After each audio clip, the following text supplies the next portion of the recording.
របស់ញ៉ាំថាកាយគាត់ឲ្យមានដូចជានេះមកស្គាល់ទេបើទៅកន្លងឆ្ងាយដូចគ្នា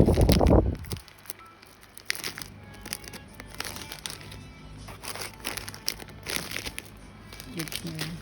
ច្រើនមកច្រើនតែ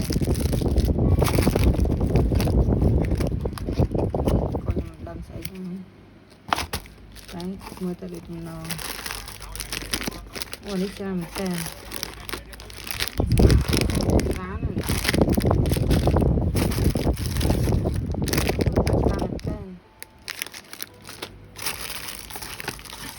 នេះពីរតែខ្ញុំមិនដឹងអីទេតែដឹងតែនំបើតាមខ្ញុំដឹងអានេះធ្លាប់ហូបឆ្ងាញ់ចាអានេះគឺខ្ញុំដឹងដែរព្រោះខ្ញុំធ្លាប់ហូបទៅអានេះគឺធ្លាប់ហូបមានរសជាតិប្រៃឡែមតែឆ្ងាញ់ដូចយើងហូបនំស្រួយនេះគឺបាច់ខ្មែរដូចគ្នាបាច់ទៀតនេះដូចគ្នាហ្នឹងច្រើនហ្មង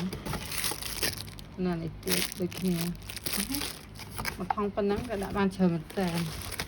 មើលយើងអត់មើលវ៉ាវរបស់ញ៉ាំក៏